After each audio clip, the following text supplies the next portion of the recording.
Sightings in real creepy hospital stories. Be sure to like and subscribe and never miss an episode.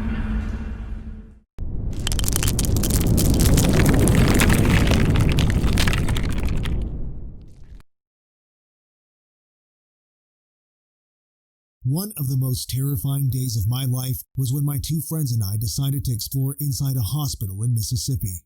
The place had been shut down for over 2 decades, but the city hadn't torn it down for one reason or another. My friends and I liked to explore old buildings, looking for anything interesting inside of them. The hospital gave us a prime location with a lot of places to search and explore.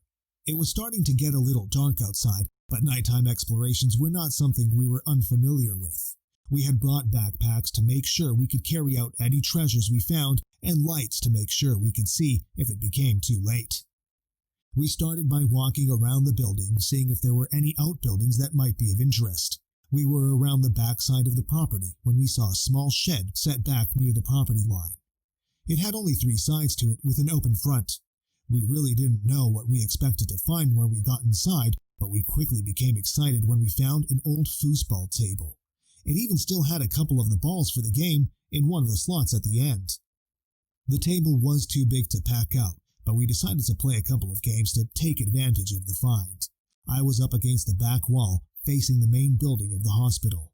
I was looking across the rows of windows on the 2nd floor when I thought I saw something. It looked like a woman was staring at us from one of the windows. She didn't really have any color to her. It was like she had been pulled out of a black and white television. She had a messy bun on her head and a white cape that fell back over her shoulders. She seemed to be in her 50s, if I had to guess her age. But the thing that struck me the most is she appeared out of place for the time. I pointed her out to my friends, and they said they saw her too, and when I asked them to describe what they saw, our observations were dead on. We couldn't figure out why someone would be inside the hospital, especially dressed like a nurse from a different era, so we decided to go in and see if we could find her. We found a sized door that was broken and pushed our way into the building. Not wanting to get too far away from us, we found the nearest stairwell and climbed to the 2nd floor. It didn't take us long to find the approximate windows where we had seen the woman, but there wasn't anyone there. Thick dust covered the floor, and it appeared that it hadn't been disturbed for some time. How was that possible, though? We had just seen her not 5 minutes before. We heard the sound of footsteps walking down the hall and what might have been a wheelchair being pushed. But when we all walked out to the hall, there wasn't any person or wheelchair there. By this point, I'm starting to get a bit nervous about what was going on. I'm not a skeptic when it comes to the paranormal by any means, even though I haven't ever experienced anything. I had the sudden feeling that we weren't the only ones there at that time. I could tell my friends were feeling the same thing because they were looking around almost like they were expecting someone to jump out at any moment. The hair on the back of my neck was standing on end, and goosebumps covered my arms. A knocking noise came from the wall next to us, making me jump. We looked at one another and, without saying a word, bolted for the staircase. It sounded like something was following us. I was the last one to hit the door, and I swear I could hear footsteps right on my heels. I didn't look back. I just kept running. We reached the 1st floor, and I banged against the door as I took the corner, trying to put distance between us and our pursuer. I couldn't hear footsteps behind me anymore, but I wasn't about to stop until I was outside. We sprinted through the same door that we came in from. Trying to catch my breath, I was bent over, with my hands on my knees, breathing hard. I remember one of my friends laughed nervously and asked the two of us what we thought that was.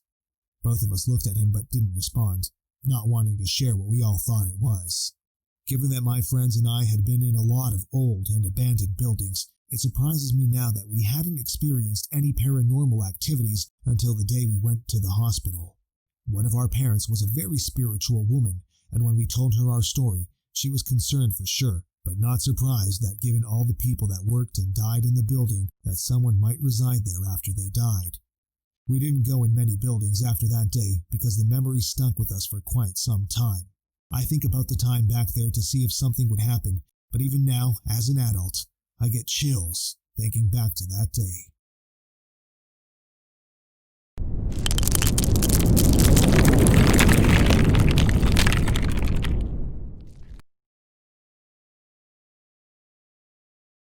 When I decided to seek a position at a new hospital, I was aware that I was likely to have to start by working a less than desirable shift.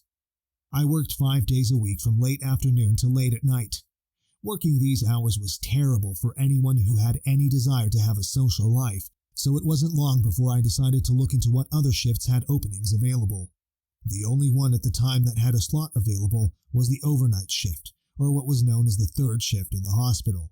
I would be working from 6 p.m. to 6 a.m., 3 days a week with 4 days off. I had never worked a graveyard shift before, but the prospect of having 4 days off in a row had me requesting the shift change. Everything was going pretty well to start after a short adjustment period to the new hours. One evening, I was going to go outside to take a quick smoke break around 1 a.m. in the morning.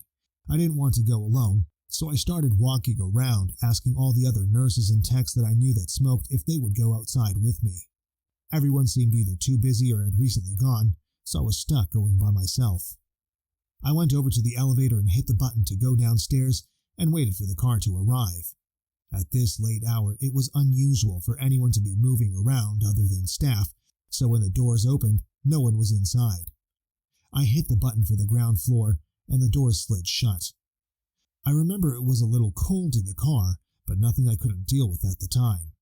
The doors were about to finish sliding closed when abruptly they popped open again. I looked out to see if someone had pushed the button to call for the elevator, but no one was even there.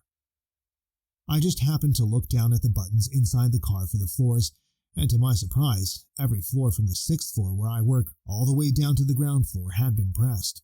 So now, not only was I going to have a smoke break by myself, but I would have to wait for the elevator to stop on every floor on the way down. I chalked it up to the computer that controlled the elevator had glitches, and that is why the buttons were lit up and the doors had opened. It took almost 2 minutes to travel down the 6th floor with the car having to stop every time, but finally I made it. I was just about to walk outside when the guy on duty at the security station waved me over. He asked me who the other nurse was that had been on the elevator with me. I gave him what I'm sure was a funny look and told him that I had been alone in the elevator. He returned my look with a confused one of his own and asked me if I was sure I was alone, because he had seen me exit the elevator with another woman, but with a small hat on her head and a white dress. He told me that it was someone he didn't recognize and that he knew mostly everyone in the hospital. He figured he would see who this other woman was since we were both heading this way, but the only person that came out into the lobby was me. When I insisted that I was the only person in the elevator, he waved me behind the desk and pulled up the security footage. He rewound the recording and played it back for me. I saw myself walk out of the sliding doors, but there was no woman. This seemed to frustrate the guy a little bit, and he played it back one more time. When we both looked closer, you could see a slight glow next to me. It was a few inches shorter than me, but it didn't seem to have any form, just an area that seemed to be radiating light. When he continued to play the recording, I even watched the glow stop with me at the gift shop and briefly seemed to look through the window. The security guard told me he had watched the other nurse do the exact same thing when she was next to me. Truthfully, I didn't know what to think about what I saw on the footage. He was adamant that he had seen a woman walking with me, but all that I was seeing was a strange glow that could be anything. I guess you could say that I'm a skeptic when it comes to the paranormal. This was the first experience I have had myself, and it definitely left me with more questions than answers. I even went so far as to ask some of the other people I work with if they have ever seen or experienced something like this. Most said they hadn't, but I did get a few that talked about feeling like they weren't alone in the elevator to smelling perfume. Me, I believe in what I can see. I know that whether in person or on the video, I didn't see another nurse, but I did see a strange glow seemingly following me down the hall. Is it a ghost? I don't know, but as long as it doesn't try to hurt anyone, I don't really mind if there is.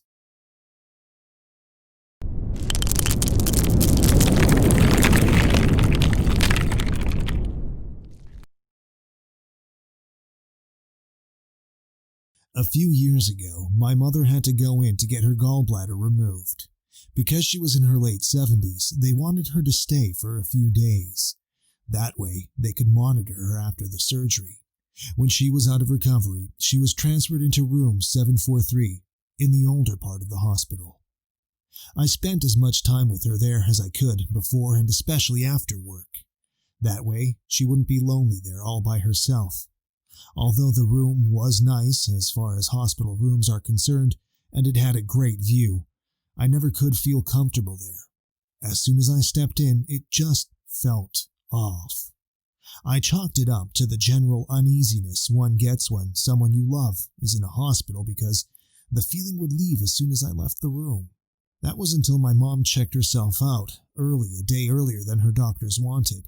She was a cautious woman that would almost always follow her doctor's instruction, so her doing this was really out of character. When we got home, she told me what had happened the past 2 nights while she stayed in the room. She told me what she had felt when she was alone in the room, and that she never could get comfortable being there. She thought maybe it was just her missing her own home and bed, but the unease seemed to increase the longer she was in the room. When she tried to go to sleep, she said she would wake up to knocks on the walls of her room or the feeling of the bed rolling forward just slightly. She admitted that she didn't really trust what she was feeling and hearing, considering she was on a lot of medication to help with the pain, and it was possible that she had imagined the entire thing. The second night is when things got a lot more serious. She said that it had started almost immediately after I had left. She had a feeling of a weight being placed on her chest and was having trouble breathing. The alarms kept going off in her room for her oxygen levels getting too low, until he finally just turned the machine off thinking it was giving false readings. She told the nurses about the discomfort, but they could find no reason for the sensation. When the knocking noises started up again the second night, she knew that it wasn't her imagination. She was on a lot less pain medication and couldn't blame the sounds on her mind playing tricks on her.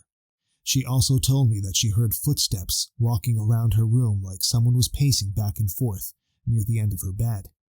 At this point, she was pretty scared, she told me. You could tell that just talking about it made her a bit nervous. She then told me what the reason had been as to why she had checked out a day early. She said it was around 12:45 a.m. when she noticed a mist seemed to be hovering in the corner of her room.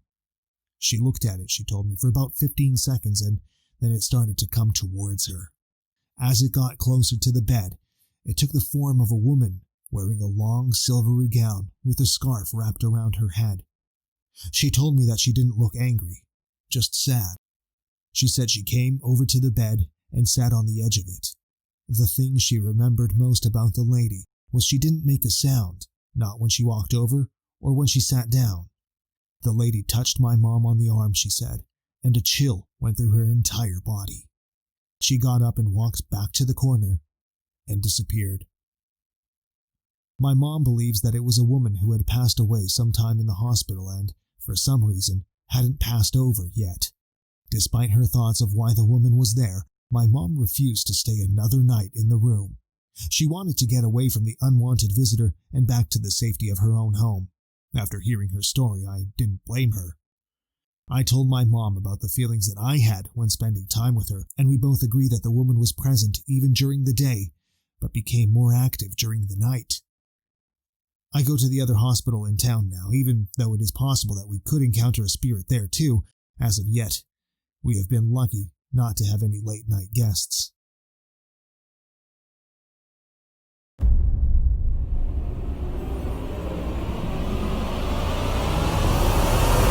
For more ghostly sightings in real creepy hospital stories, be sure to like and subscribe and never miss an episode.